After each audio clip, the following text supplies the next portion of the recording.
Music have been able to constantly experiment, expand, and innovate while remaining commercially successful. Over the past 10 years, David Bowie has consistently led the pack when it came to the latest trends in the music industry. From space-age stage shows to synthesizers to rock video, Bowie has been there first. Well, our New York correspondent, Allison Steele, recently caught up with this rock original. First, after all, your music fans do come first. How does it compare in any way to anything you've ever done? I think the nearest thing that I compare it to were the early rhythm and blues things that I did, and it has a passing acquaintance with the album Young Americans, but only in as much that it has R&B very much as its roots. It's far less synthesized oriented than a lot of the things I've been doing over the last 6 years. You're probably the one artist who has managed to consistently change styles and managed to keep all your fans. Was that something that you consciously did, or was that just your natural progression in music? I have a very short attention span. When I feel that I've created a piece of work that answers some musical questions, I'm not that ready to churn out the same kind of thing because it proves a point. It's more intriguing to juxtapose different kinds of music together and see what the end result is. I think that's the fascination of putting the wrong elements together has always fascinated me.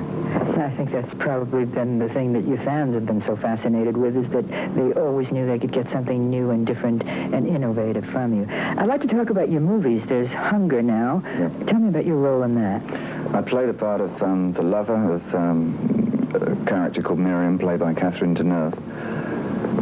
We've been together now for 300 years, and she is a vampiress, and her blood is the real stuff, and mine is human blood that's been corrupted by her, so my time clock goes wrong, and I get Dick Smithed in about 15 minutes. But I can't die. So but you make a deep impression before you do. I make a very deep impression.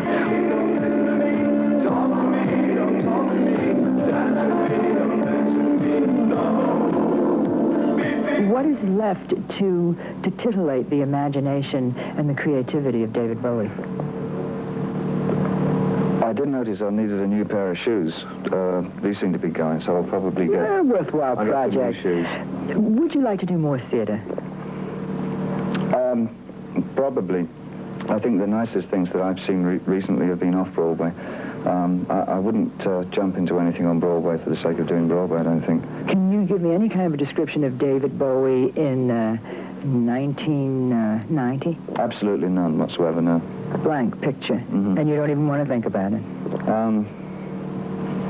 I think it's a foolhardy device to try and envisage one's own position in that distant space. I think one can only adopt an attitude of how you would like things to be for over the next immediate few years, which is being able to contribute something worthwhile to music or art in a positive and humanist position.